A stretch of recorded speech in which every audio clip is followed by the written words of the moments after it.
What's up guys, it's me Jeremy.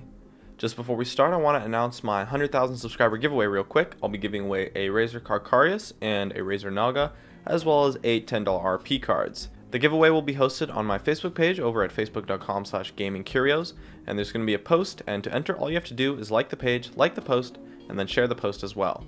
Doing all three will enter you in, and I'll randomly select winners next week.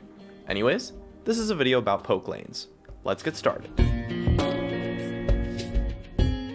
I see a lot of people that just play poke lanes with kind of no strategy behind it. They just do like random things with the lane without really thinking about the effects of their actions, especially when it comes to lane control. Now, on paper, there are two main ways to play poke lanes. There's the poke lane where you push the minion wave, and the poke lane where you instead freeze the wave. In general, with poke lanes letting the opponents push on you really doesn't work that well in terms of creating a lead for yourself, but of course it may be necessary from time to time to avoid fights. Now, when you push the lane as a poke lane, you need to understand that this method gives you almost zero kill pressure, but rather creates a huge CS lead. Since you're a poke lane, that means your champions have good poke, and often good wave clear too, just like most poke lanes. Push the wave up to the tower consistently, and then poke the opponents whenever they go to last hit one of the creeps, or simply just become open to your poke. You can create a health advantage this way, and then use that health advantage to snowball into a CS advantage. This works especially well at kind of gold and below, I would say, since those players don't really have the mechanics to CS under the tower properly. The opponents will not be able to fight due to the huge minion wave, which will result in a pretty massive CS lead for yourself. The opponents will not be able to fight you due to the huge wave, as long as you back off once the wave gets small. In between waves is their chance to fight back on you when you play this way, so you will have to subside your pressure until you have a minion advantage once again, which, with fast pushing, can last for up to 2 to 3 waves or so. However, this method is vulnerable to fights once the jungler has gank pressure, as well as after the first back. It's best to play this type of style very early on in the game, starting from pretty much level 1, up until the first back or so. Try to prolong the initial stay for kind of as long as possible, as long as you aren't afraid of ganks, to create as big of a CS lead as possible.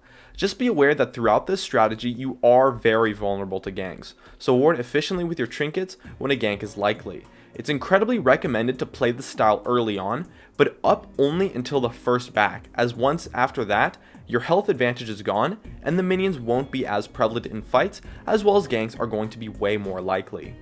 And then, after your first back, you can transition into a poke lane where you do not push.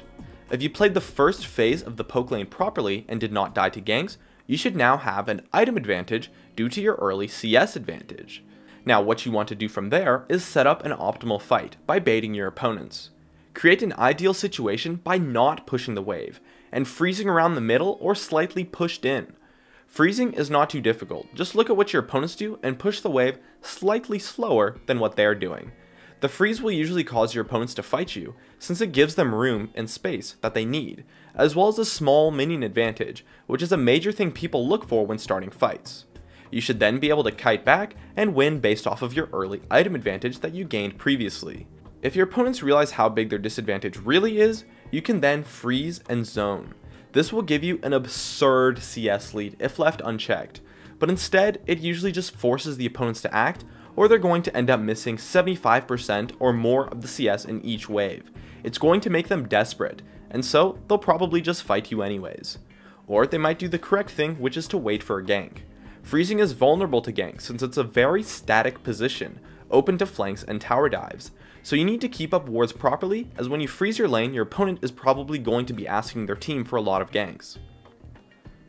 And so that's really how you dominate a poke lane. It's important not to push after you get the item advantage, unless you're going for the tower, as that will leave you way too open to fights, denying your kiting ability, while also giving the opponents to win with an optimal fight, even with their item disadvantage, since they just have so much raw space to work with. And, above all else, lane control is key. Minions are what you use to control the flow of the game, so know what to do with them and when. My name is Jeremy, and that's it for my video on the poke lanes.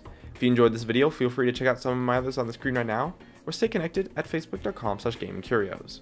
Drop a like, share this video, and make sure to subscribe for some more awesome content in the future. And as always, thank you so much for watching, and I'll see you guys next time.